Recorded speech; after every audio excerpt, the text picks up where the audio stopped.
Bienvenue, c'est la deuxième partie de votre émission Le Réveil Matin de ce mercredi 3 mai 2023, mesdames et messieurs.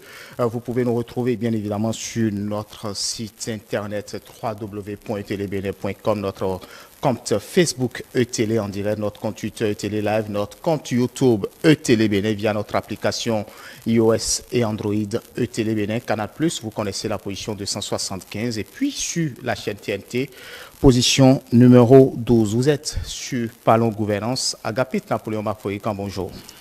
Bonjour Mathieu, bonjour à tous ceux qui nous suivent sur les différentes plateformes de la chaîne. Merci. Ce 3 mai, mesdames et messieurs, on parlera de la journée mondiale de la liberté de presse. Quelle place pour les médias dans une démocratie en journée mondiale de la presse? Agapit, vous êtes professionnel des médias d'abord, après consultant politique. Quelle est votre impression en tant que professionnel des médias ce jour que vous voyez 3 mai? Oui, c'est vrai que vous me présentez bien. J'ai un pied dedans, un pied dehors, je dois le dire. Parce que oui, c'est vrai, je pensais avoir déjà quitté, parce que j'avais peut-être des envies d'ailleurs, mais bon, je suis revenu. Depuis quelques années, je me plais bien. Oui, je suis consultant politique par ailleurs parce que je couvre un champ de décryptage de l'actualité, de lecture de l'actualité, donc de dépouillement de l'actualité, de l'information vis-à-vis, donc en direction des populations qui n'ont peut-être pas accès au gouvernement directement. Et donc, pour avoir l'attitude de ma liberté d'analyse, c'est pour ça que j'interviens en qualité de consultant politique. Sinon, un journaliste peut bien faire ça. Dans sa mission, donc dans sa fonction d'éducation, il peut, mais puisqu'il y a des prises de position parfois directes, assumées dedans, il fallait bien que je fût plus politique que professionnel.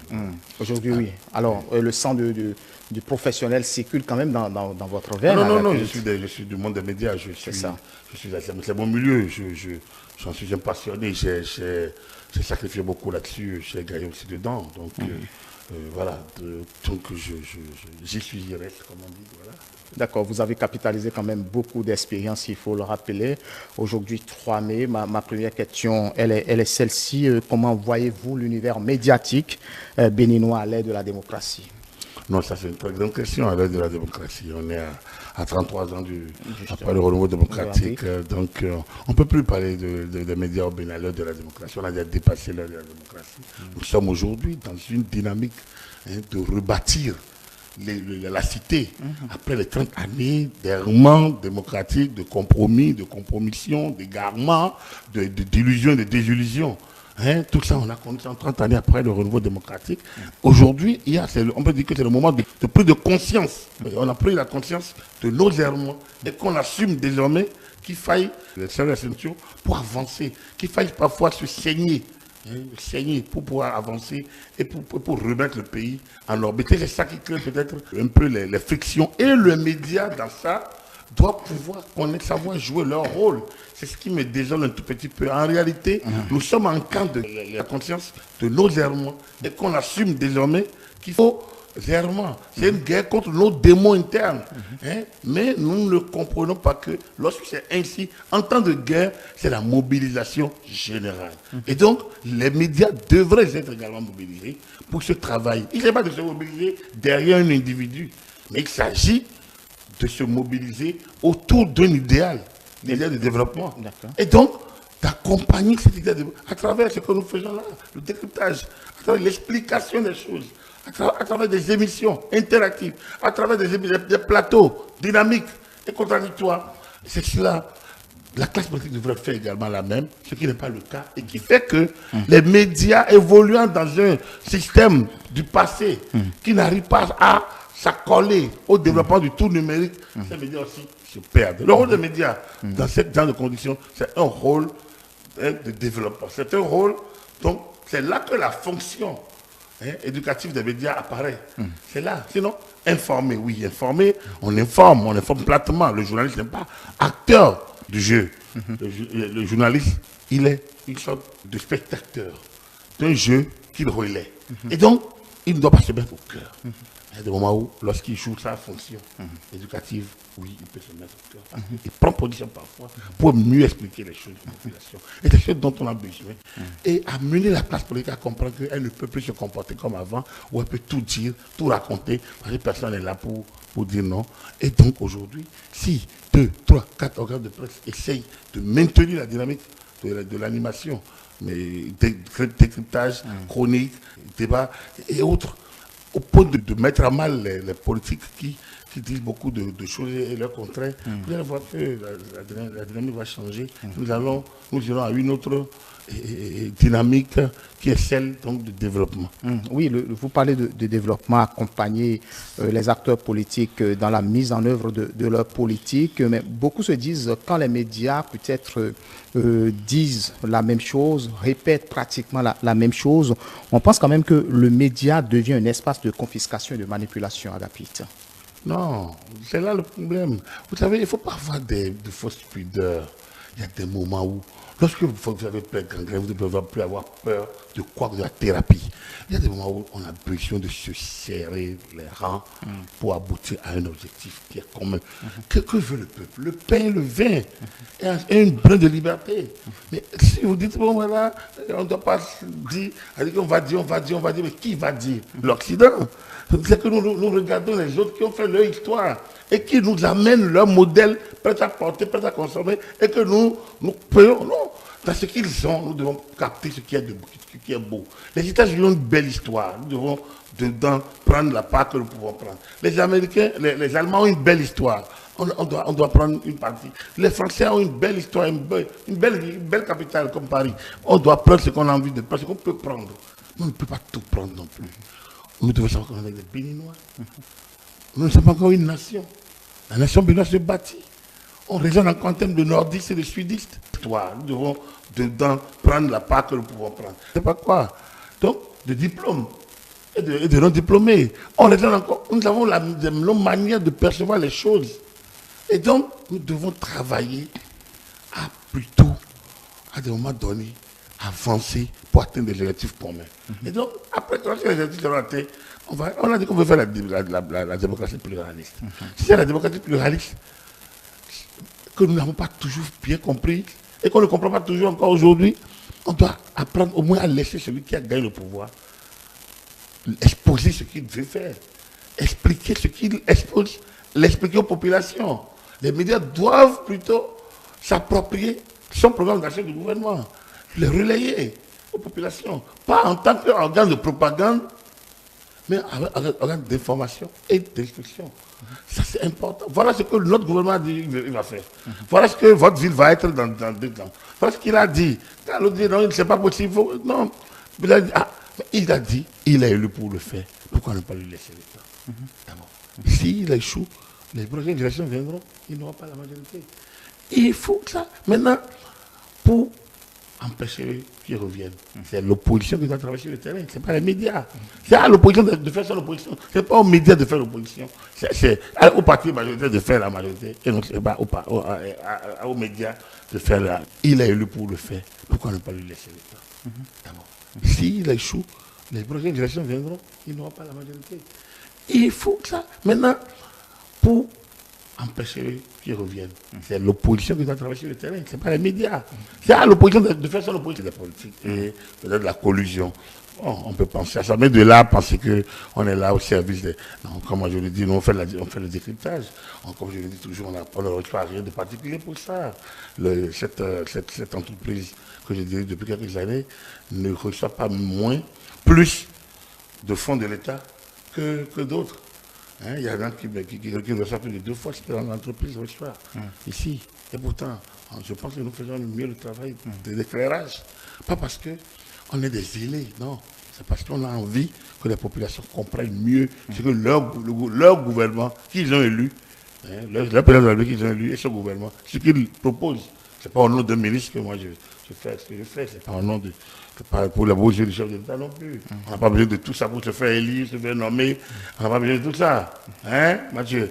On a besoin, il y a beaucoup. Tous ceux qui savent faire les coulisses, les couloirs, la nuit, les trucs, tous ceux qui savent faire les facilités politiques à travers les partis politiques, il y a tout ça qu'on peut emprunter aussi. Mais quand on choisit d'être média, il faut assumer ce statut. Et lors des moments de crise, comme les moments que nous traversons, il faut rester proche des pouvoirs publics. Et maintenant, laisser l'opposition jouer son rôle. La preuve, on les invite régulièrement par ici, est-ce qu'ils viennent? Donc, certains viennent, certains rejettent, certains disent oui, au dernier moment, ils se rebuffent. Mais ils sont prêts, quand j'ai RFI, ils vont partir. Donc, c'est aussi des situations auxquelles on fait face et pour lesquelles on n'a pas à s'en faire, on fait avec. Oui, vous parlez de la liberté de la presse il y a juste un instant, mais Agapit, la liberté de la presse n'est pas seulement une composante essentielle de la démocratie aussi. Oui, c'est une évidence. D'accord. Depuis 2030, depuis 1990, nous espérons maintenant la liberté de la presse. Mais quelle liberté? D'accord. C'est là que quelle liberté lorsque l'environnement social n'est pas favori. Voilà. Quelle liberté vous avez lorsque l'économie des médias elle-même au Bénin n'existe pas? Quelle marche, quelle liberté lorsque coexistent plus de 200 titres qui n'ont pas de champ et qui doivent vivre de prébendes. Donc, c'est là le vrai problème. Il y a la liberté existe toujours. On a toujours, autour béninois, la liberté. Il y a des gens qui disent, ceux qui disent qu'il n'y a pas de liberté au Bénin, il n'est pas sérieux. Après, il y a les formats de Reporters sans frontières, parce que j'attends que vous me dites, et pourtant, il y a les formats qui ne sont pas que des formats de liberté, mais à la limite, des formats de libertinage. Donc ça, c'est les formats de Reporters sans frontières, on fait avec. Parce qu'on a de bons scores, on est heureux quand on n'a pas de bons scores. L'État doit s'assumer en disant, bon, c'est pas encore le temps, moi je continue mon travail. D'accord, Agapit Napoléon Mafoui, quand le président de la République, peut-être on va sortir de là par rapport à cette question-là, annonçait il y a juste quelques semaines ou quelques mois en arrière, quand même, voir la presse quand même plus fleurissante en annonçant cette réforme. Déjà, en tant que professionnel des médias, je voudrais vous demander s'il faut corriger quelque chose tout de suite. Qu'est-ce qu'on peut corriger tout de suite pour la presse? Il faut restituer l'entreprise de presse dans un cadre cohérent, serein, pour que l'exercice de la profession se fasse également dans un cadre aussi cohérent et serein, avec une fêtière qui n'est plus l'association de la 1901. Ce qu'il faut changer de la première, c'est les fêtières. C'est les fêtières. C'est aujourd'hui, il faut nécessairement qu'on intègre que la liberté de la presse est garantie.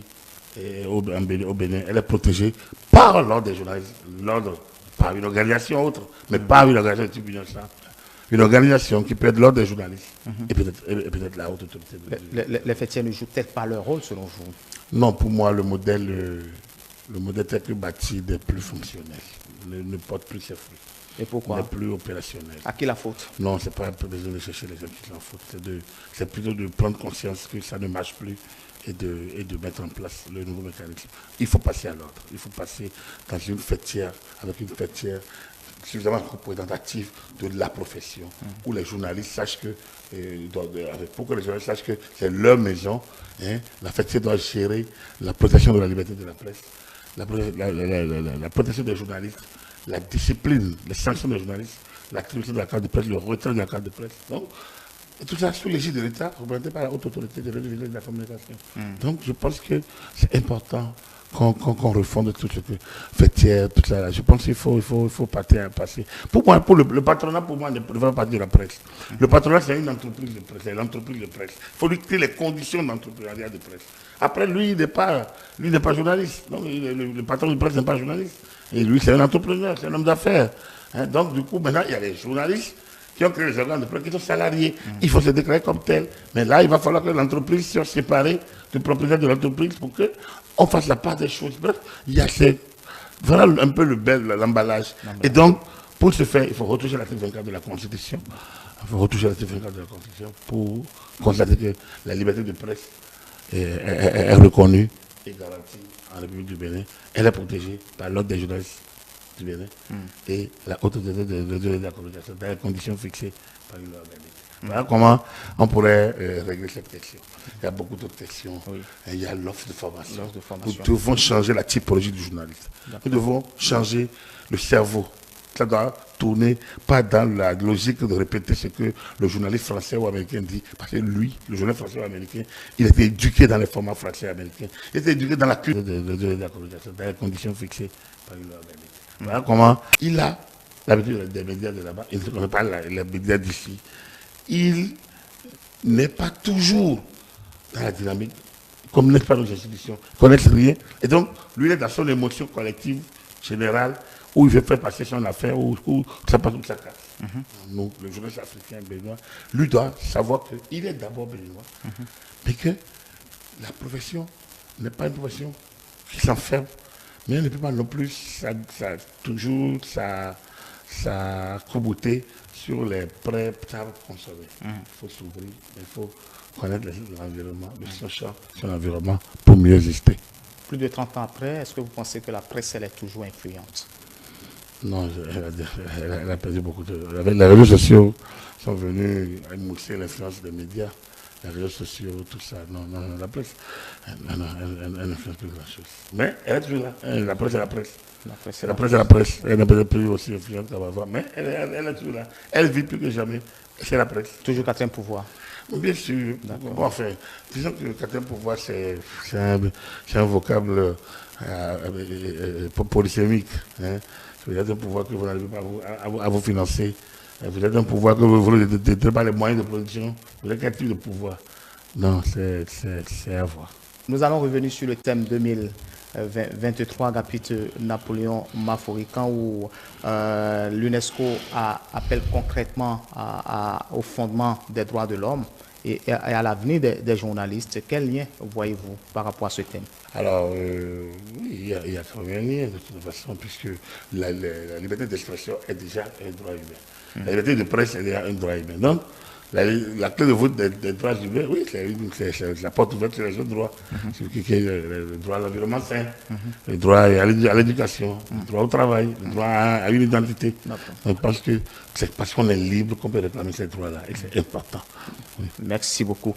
Je rappelle que vous êtes consultant politique, mesdames et messieurs. Voilà, Parlons Gouvernance prend ainsi fin chez vous. Merci de nous avoir suivis. Retrouvez-nous, je vais encore vous les rappeler, sur nos différentes plateformes digitales, notre site internet www.etelebenin.com, notre compte Facebook Télé en direct, notre compte Twitter Télé Live, notre compte YouTube Télé Bénin via notre application iOS et Android Télé Bénin. Vous pouvez nous retrouver sur la position numéro 12 TNT sur Canal Plus 275 Télé avec vous, pour vous.